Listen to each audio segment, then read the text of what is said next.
This week on the MovementRVA podcast, we bring you part 2 of the 2-part series with Patton Gleason. We get into how you can run to be pain-free and make it more enjoyable, and we review the Nike MetCon shoe. We have formed a super tribe with Koios. What is Koios? Koios is a nootropic that enhances cognitive function. That means if you use your brain to make money, or you use your brain in general, Koios will help you use it more effectively. I use Koios, Jake uses Koios, lots of people at CrossFit RVA use Koios. And we now have a sponsorship with them where you get 25% off if you use the code RVA when you go to purchase at their website. That is RVA. So go to www.mentaltitan.com, purchase your Koios today, use our code, get 25% off. I don't like doing this that much, but if you like the show, please subscribe to our YouTube channel. And if you think we're really awesome, go to iTunes, give us a review. 5 stars is the best we can get. We're honestly happy with anything that happens. So, do it now, and enjoy the show.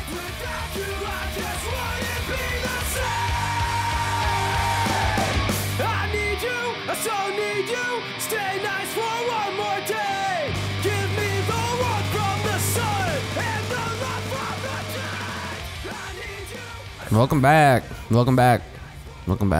We do this thing where we say welcome back really weird. It's our welcome back. Welcome back. It's our thing. But you didn't do it on the first one. People are gonna be so disappointed. Well, you know, they don't get it every time. You gotta hold back a little. Creating scarcity. Yeah. So we can drive up demand. Yes. The demand for the welcome back intro. It's episode 23. We're still with Patton, and if you listened last week, which was literally 4 seconds ago for us, we time traveled. We traveled in time, and we ended it with a great cliffhanger. Yeah, talking about running, and people have been on the edge of their seats for a week now. Yeah, we really reeled you in with that one. So that's what I want to talk about. Running as a skill. It is a skill. Take it away, Patton. There's not one perfect way to do it, but there are best practices. And so where we left off last week, many moons ago, we're wearing the same clothes. It's been a rough week. Yeah. So in my, after an injury, kind of my quest to get healthy, and then also just like apply logic to it and not, and almost to a fault, not take, well, this is the way that it's always been done, and that if that's not producing a good outcome, then it just seems a really stupid thing to do. And if we look at running injuries, something to the effect of 60% of people who complete a half marathon will have an injury over the course of that year that'll keep them out, prevent them from running for a week or longer. So that's an injury rate that's higher than a coal miner. Jeez. That's insanity. What? That's craziness. But if someone's like, oh, I got a bad knee or bad ankle, I'm kind of taking the week off. Like, oh, that really makes sense that you would run and you would get hurt. Like that seems really insane. But it's accepted. That is complete insanity. Cost of doing business. Yeah.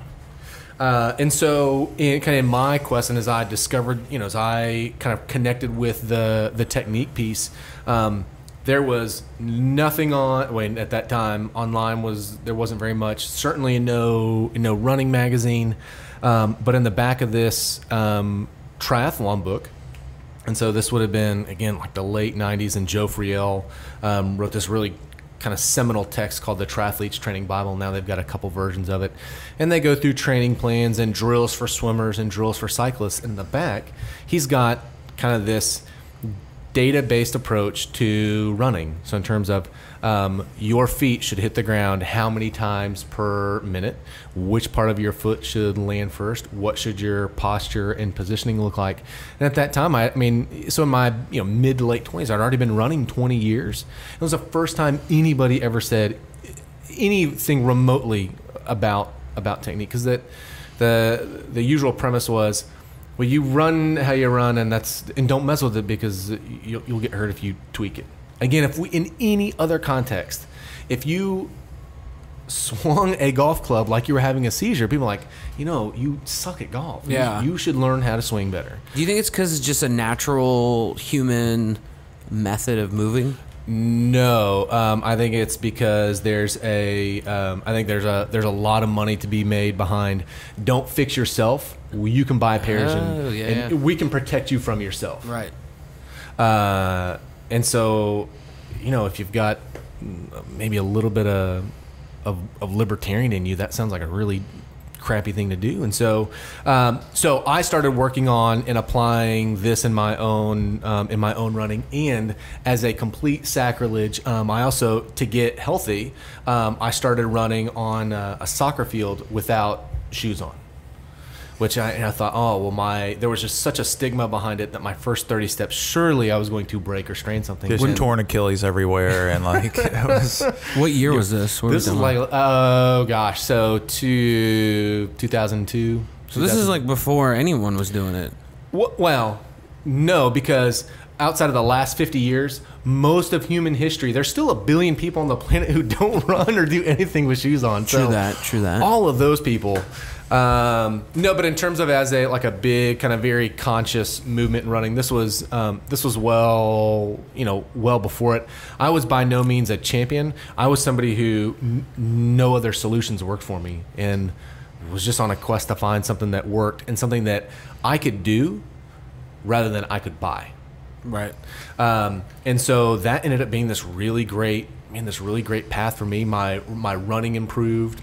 And then, kind of a couple of years later, I get involved in the running industry on the retail side, and I work for this specialty run store. And this becomes something that not only is unique to me when I'm working with people, but also becomes kind of unique to this store. So we are, of all in the Dallas area, there's a lot of different running stores that are there. So of everybody who's there, you can now go in and connect with somebody's experience and expertise, who's going to talk about technique. Nobody else is even, beginning to talk about or mention that.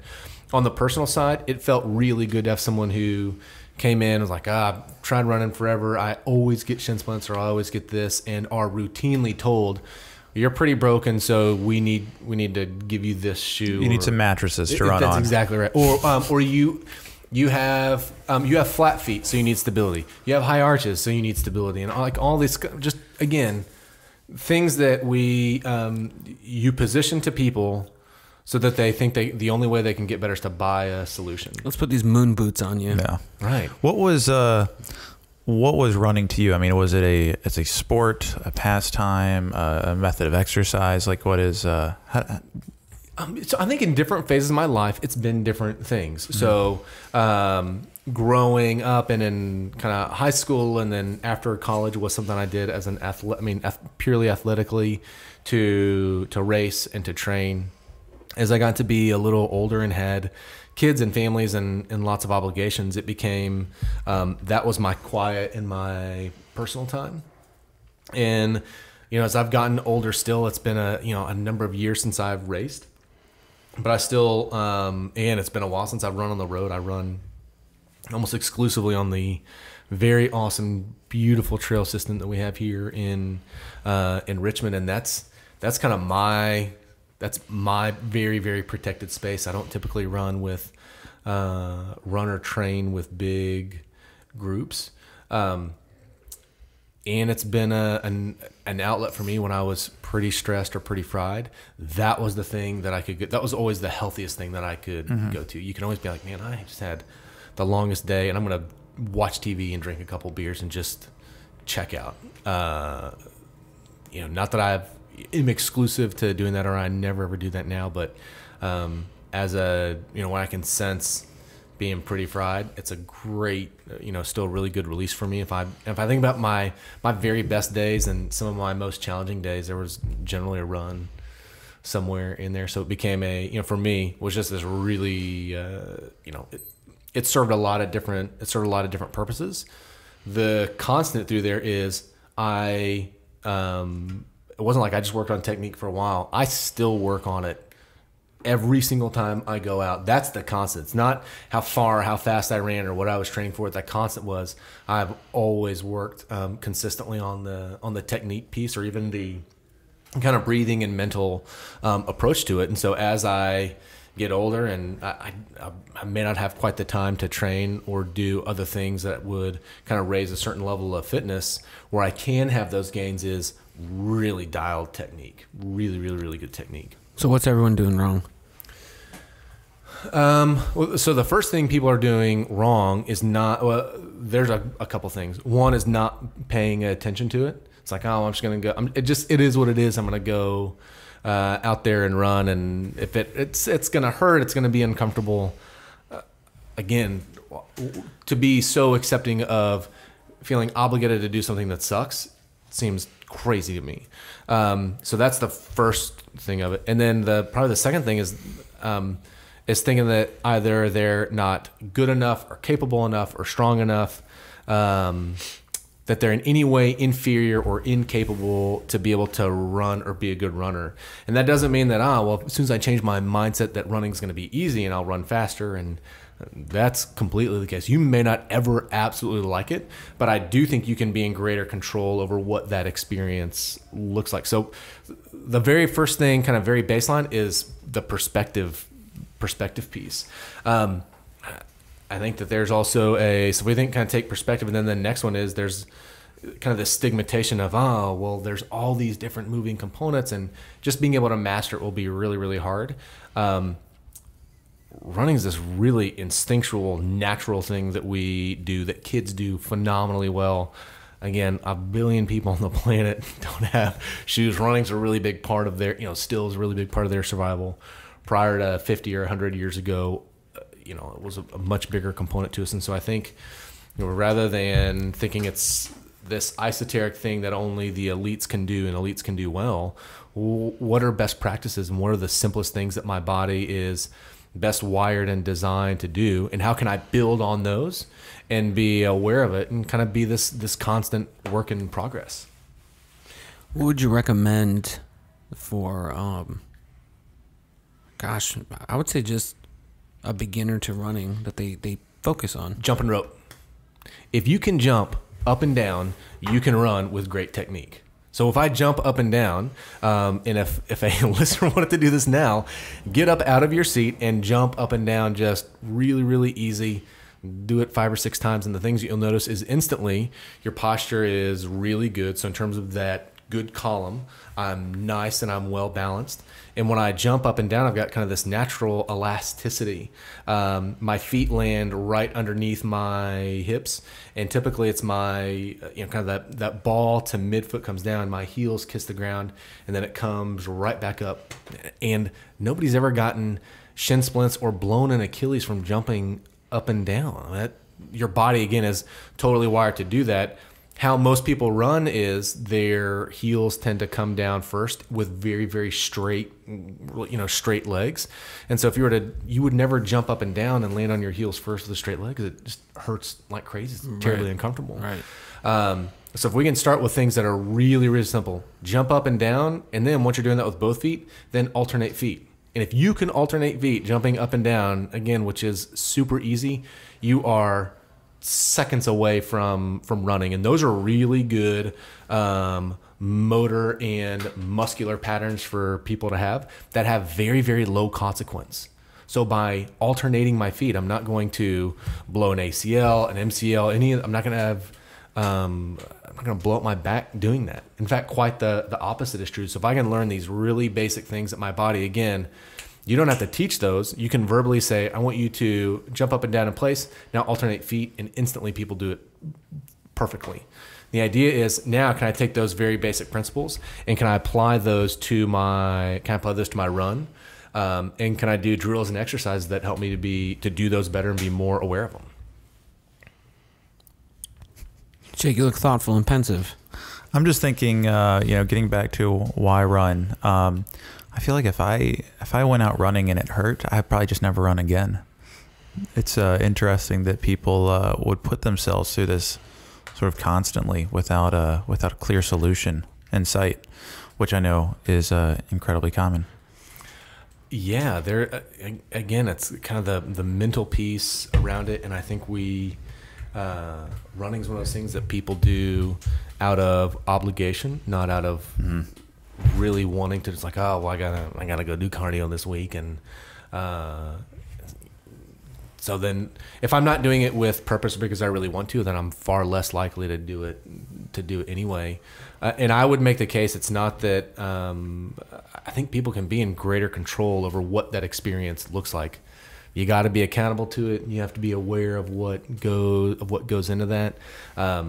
You also have to be really present to do it. When we now develop over the years, we've taught classes and we teach the technique piece and kind of 1 to 2 hour seminars. We've taught all over the country. Inadvertently, one of the first questions we get is, oh, well, can I go out and run with, should I be running with headphones? And if you want to run well, take the headphones out at least 60% of the time. I have days where, I've got a couple of podcasts that I really like doing. And if I hit the trail, I want to completely check out. And it really is much more of a recreational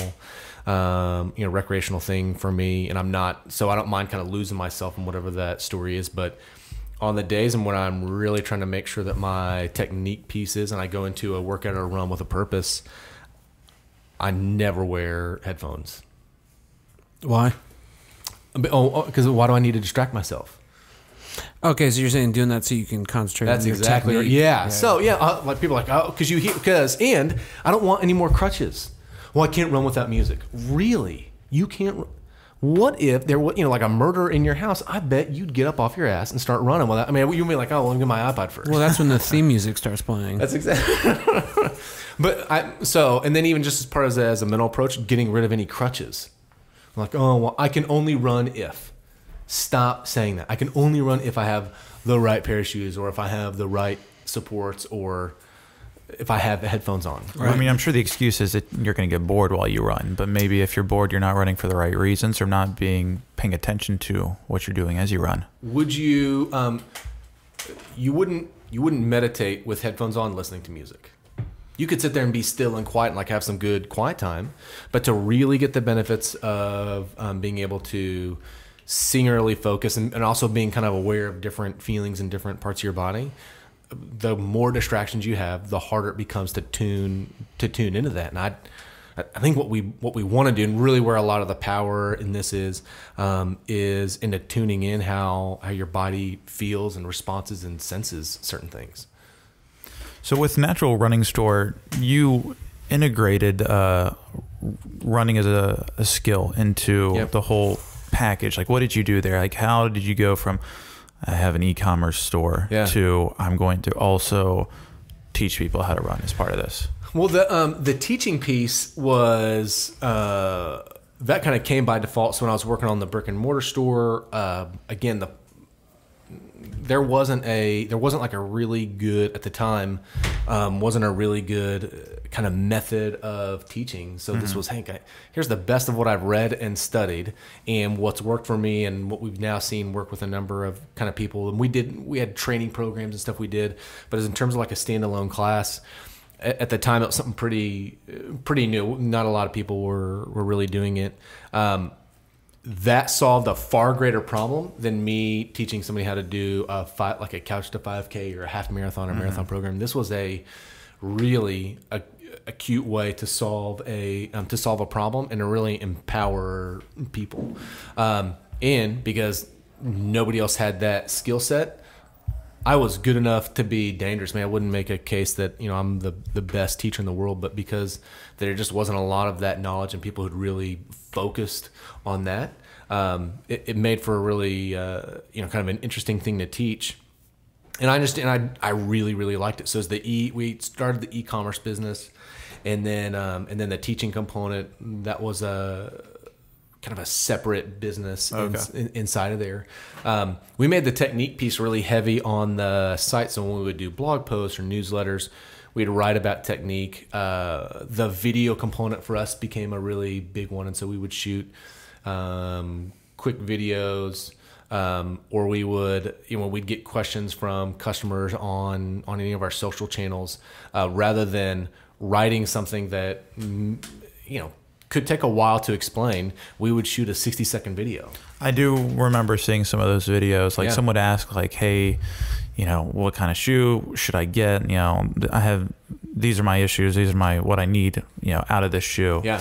And you'd hold up a shoe and the camera and say, oh, this is why we're doing this. And this is, which is cool.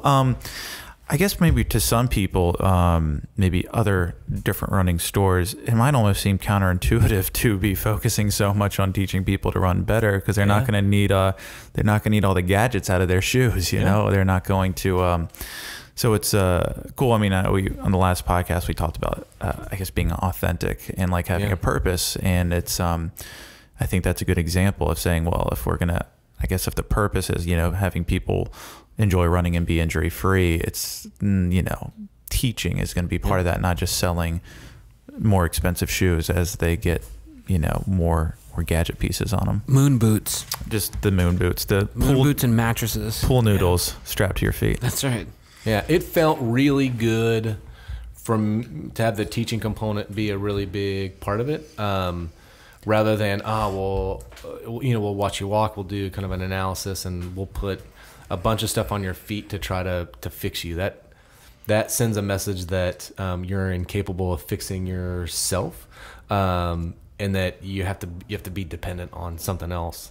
And that did not feel very good, and was one of those things that was part of me getting out of the brick and mortar side. That traditional brick and mortar, there are kind of these very traditional shoes that for years have dominated the market and still continue to do so to this day.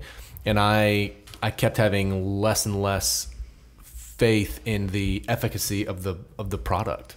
Is there now are there certain, what do you look for in a shoe? Like, is there, maybe that's too universal or one size fits all, but what are the basics you're looking for when you recommend shoes to people if they can run well? So the first would be as light as possible, as light as you can possibly get away with. The benefit to having a lighter shoe is, if running is essentially an action where we're picking up our feet off of the ground, and so shaving a couple of ounces here or there over the course of 30 minutes or 40 minutes makes a difference of hundreds of pounds. So most people will pick up their feet about 160 times a minute.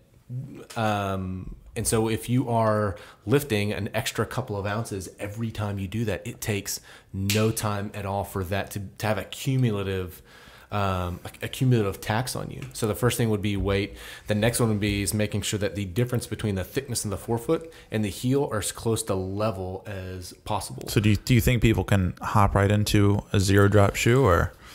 I used to be really like, oh my God, why wouldn't anybody do this and just believe in yourself? Don't be too positive. Yeah, don't come on, guys. So no, people are terrible at change. They are the worst. The worst. They're great at adapting.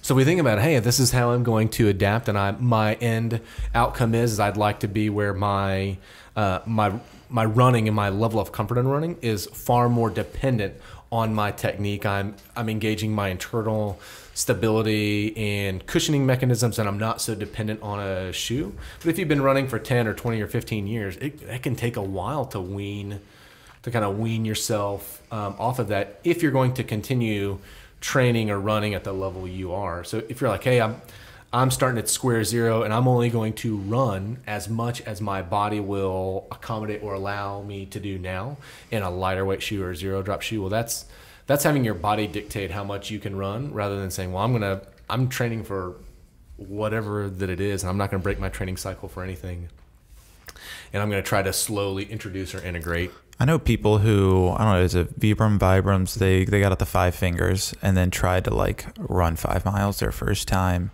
and then their calves were sore for a week. Oh yeah. And I guess again, and their feet exploded. Their feet exploded. That's symptomatic of, hey, well, I'm going to buy a solution. So, because what you said but it's on the different end of the spectrum, though. Instead of going to the bigger shoe, you're like saying, well, if I buy this 5 fingers, it's going to fix my running technique instantly.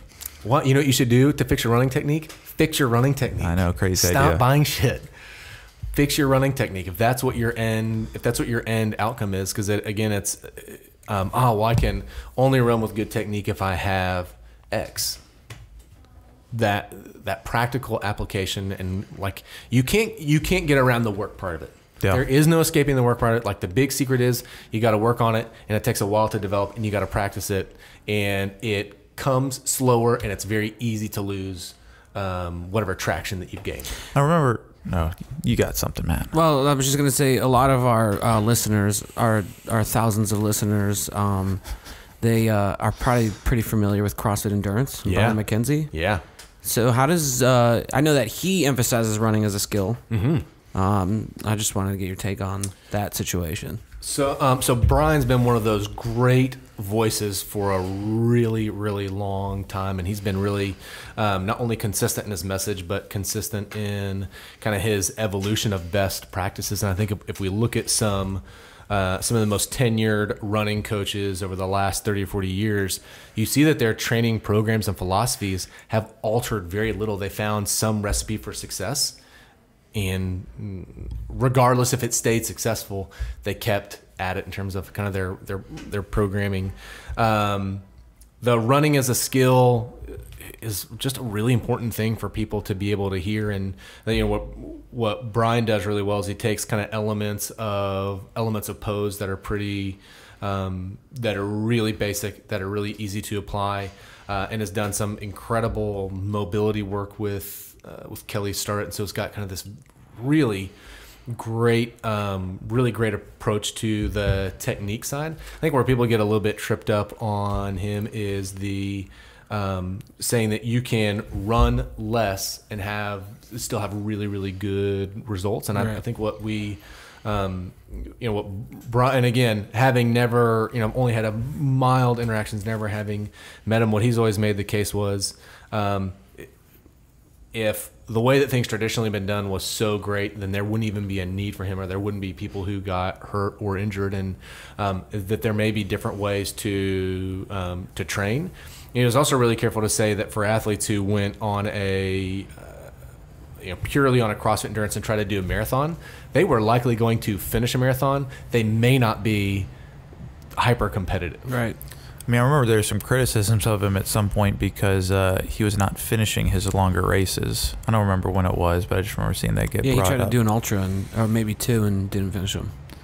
So with your own programming, or look at programming in sort of a broad sense, I mean, do you see it as wise to have a mix of your shorter shorter distances, but also get some of the longer distance stuff in there as well? Runners are the most deceptively strong people on the planet, and I absolutely fell in that category. And I can remember, gosh, this might have been a really long time ago, 10 years ago, I was running with a guy who, in the middle of our run, he wanted to do burpees. I'm like, this is a stupid thing I've ever idiot heard. Yeah, like why would anyone do that? Well, if we do squats, we're going to blow out our knees. Right. Like if we just do air squats, we're going to, now mind you, this is, I'm putting in like these really big miles on the road and that kind of stuff. So what runners are pretty good at is their aerobic base can be pretty good. So I can go in, I can put it on cruise control, and I can run for an hour, whatever 45 minutes, an hour and a half, 2 hours, and just check out, and I can finish it. Where the big area for improvement is going to be on the anaerobic side. So what do you do when it gets uncomfortable? Can you be experienced enough when it is uncomfortable that you have a plan on how to do it? And can you reach those areas frequently enough that when you do higher intensity workouts during the week, if you go out on the weekend and you do a 10K or a half marathon, you're maybe at the very end, you're going to hit that really acute intensity, that really acute anaerobic stage. And so if your threshold for pain or discomfort is really high and you're really familiar with it, it's going to make staying in that anaerobic area far, far, far more effective. For some reason, CrossFitters, they will blow the doors off a place doing Fran or something like that, and they are doing pull-ups and lifts and absolutely crushing it. And then you're like, oh, well, now we got to go run 800 meters, and people just lose their shit. That's insane. Shut down. That's insane. That is absolute insanity. I broke out into a cold sweat. Yesterday's workout was it was relay style, so you had a 1-to-1 work to rest, 800, 400, 250, 400, 800, and people were so upset sometimes. Jamie and I did that on the assault bike because we didn't want to run. You see, you guys were so upset you didn't even do it. We just did it on the assault bike. Right. I think that so if we look at least here in Richmond, we dealt with a lot of people, particularly guys who come to CrossFit, had done other sports, team sports growing up, and so the idea is you do something and you tackle it with a really great intensity. So if you're going to run, you learn to do it on a football field or on a baseball diamond, and you do it really fast, and then you're done. And then the same thing with lifting or whatever the case may be. So being able to tone it down a notch and feel like you're still getting in a good workout or you're having any value is not quite as much a part of the dialogue in CrossFit circles. And what we see is people who are like, hey, well, I've been training here, now I'd like to do a 10K or half, and I want to introduce running into it some degree. It doesn't have to be all one way or all the other. Like having that really good mix, I think, has got huge value of, man, keep some of those particularly like on the Olympic style lifting, that strength component, being able to do a deadlift really good is phenomenally important for a runner, because it says you can not only can you go into a squat position, you can build a really good column on the upper half of your body. You have a sense, an idea of what positioning is like. That is only going to benefit you in the long run. I will say I think we're fortunate at CrossFit that we do have an endurance group. Yeah. And I know you've met Charlie. Yeah, and he's doing a great job with the group. So people do, if they want to, they have the option to get that good mix of endurance and the mid distance running sessions plus their CrossFit workouts in. And me and Jamie cheated ourselves. It was raining. It was raining, by the way, by not doing the run. Whatever you got to tell yourself, Matt. At its core, CrossFit is about fitness across the broadest spectrum possible. So having that endurance component, which I was saying this to Jamie yesterday, for me, endurance is just the ability to resist fatigue, especially over the long run. And if you're only doing power workout or mid-range workouts, you're never going to expose yourself to that stimulus, and you're never going to adapt. So you're not really fit. You're not really living up to the core principles of the program. Yeah. Which I'm making it sound like a religion, so it's making me feel weird, but it is what it is. It's true. Yeah. No, that. And so what, like the core premise is being able to like a variety of activities, varied activities. I forget whatever that kind of that original core principle and idea. Jake, you know it. Throw it down. Which one are we going to do? I would say we're going to do increase work capacity across broad time and modal domains. Yeah. Okay, there's that. Yeah. Yes. Modal domains. I know whatever it means. What is a modal domain? I don't know. I don't think anybody knows. Well, we're frauds apparently, but don't even know the spectrum. Yeah. I mean, is so the spectrum is really important, and even if you look at it within running, there's a big difference between sprinting and doing those style of workouts, and then being able to go get in a really good groove and a really good rhythm for an hour or 2 hours out on on the trail or on the road. And the longer I've done this and I've been around it,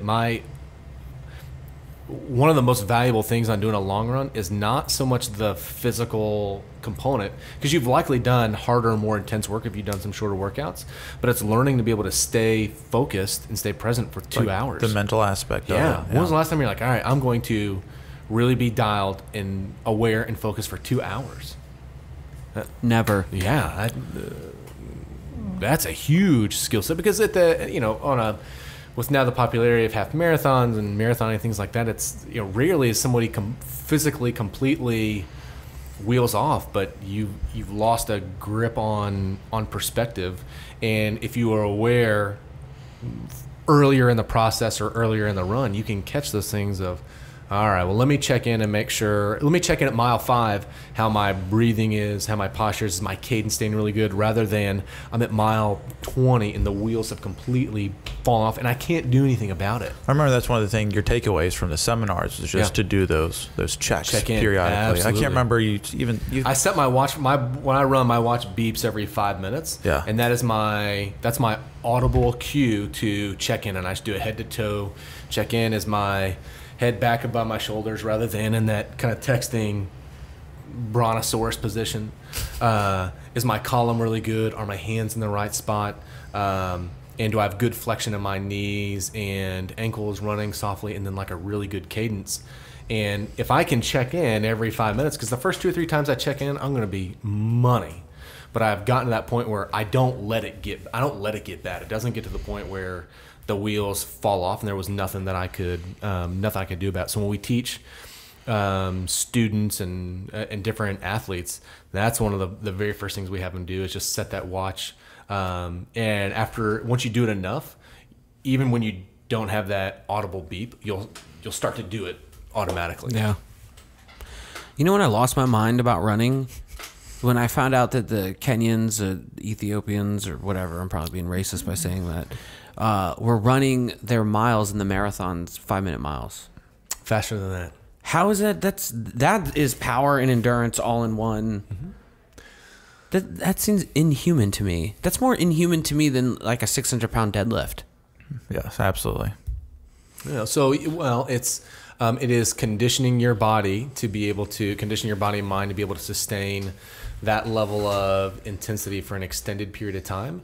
And there's absolutely a power component to it, but even more importantly, there's a positioning component to it. Yeah. So if you think about your Achilles and your tendons, they require no power to be used. It's all positioning. So my Achilles doesn't use energy. It's a matter of if I can place my forefoot in the right way and I can fully lengthen that Achilles just like a rubber band, and I can release it or I can relax, it's going to come up off of the ground. And if I can have the better my elasticity is, the less muscle energy I have to use to get my feet up off of the ground.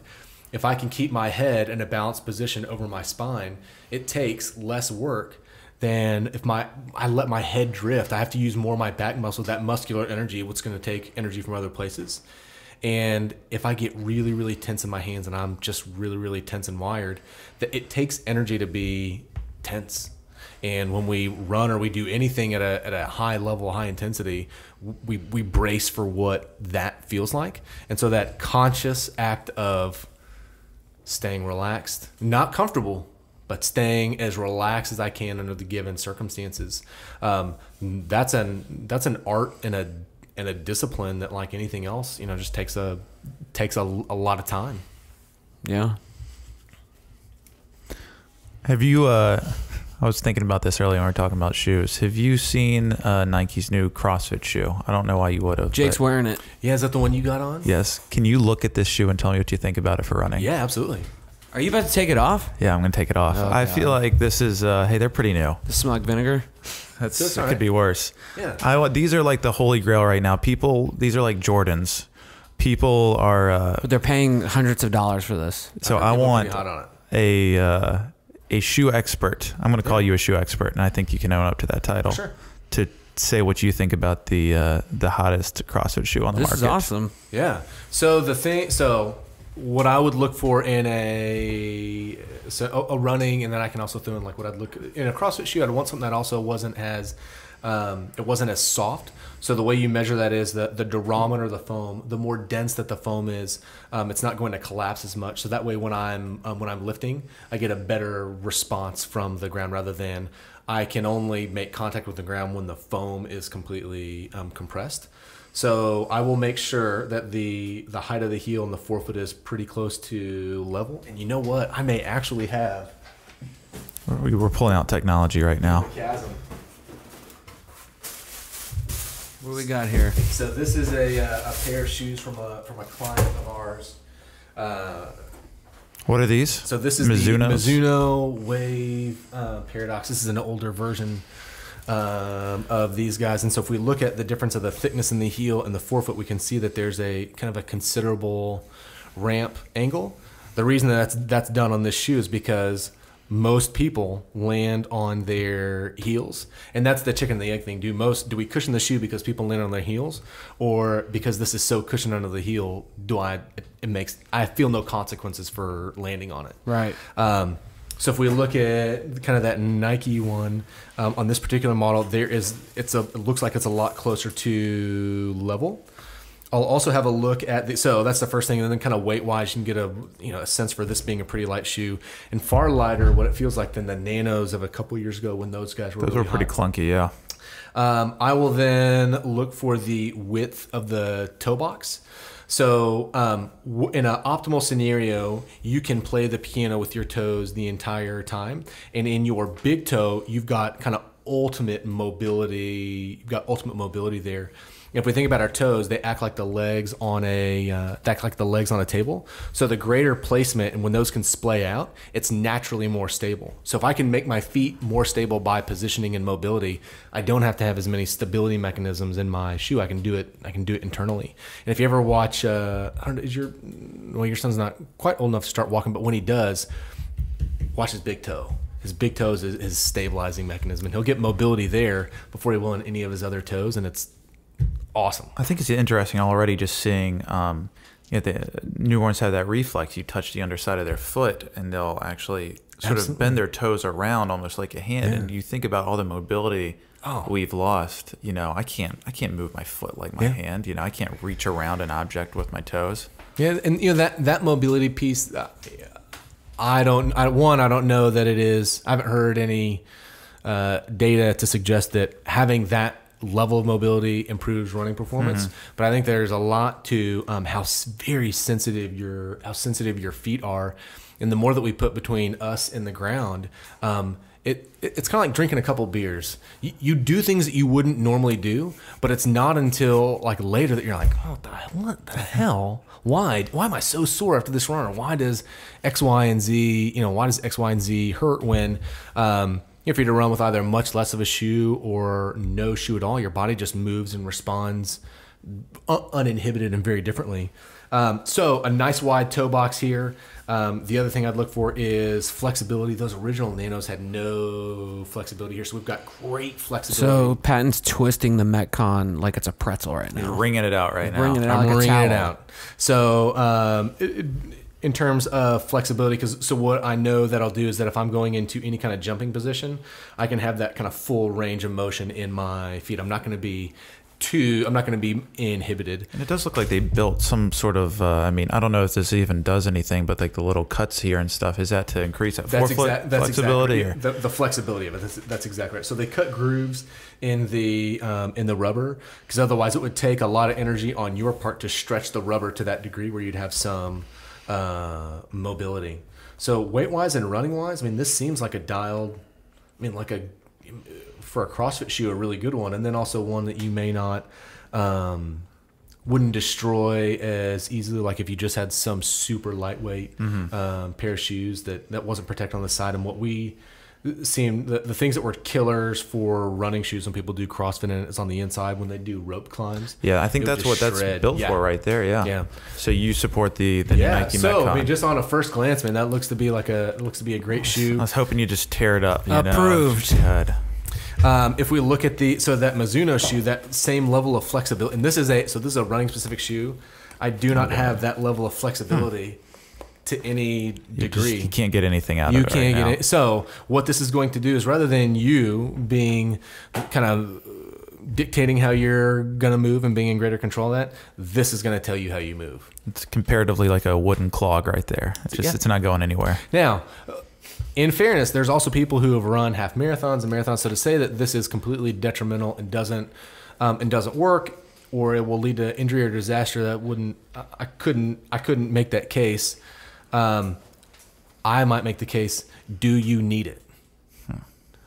If you were, what would it take for you to be not dependent on something like this to deliver cushion or support? Could you develop your own internal mechanisms through, just through training and awareness, that would do what these things do to a much better degree? If you think about kind of the bend in your knees and your ankles, that's a far better suspension system that will ever be invented by any shoe ever. They will never make a shoe that cushions as good as your knees and ankles. So we just got to take advantage of Yeah. our natural suspension. Yeah. Until they make us robot legs. Yes. Any day now. The singularity's coming. It's happening. Robot piston legs. And then I'm not wearing shoes.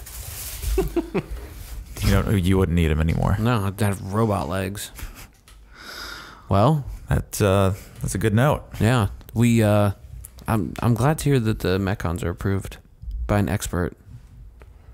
So I've heard good feedback on those. If we look at kind of the CrossFit shoe evolution, everybody initially started in Chuck Taylor's, and then 5 years ago, when that first round of the F-Lights from Innovate came out, was Still have some. I love them. yeah, super simple shoe, was really durable, did the job pretty good. I think there's people who kind of reluctantly wore the Nanos.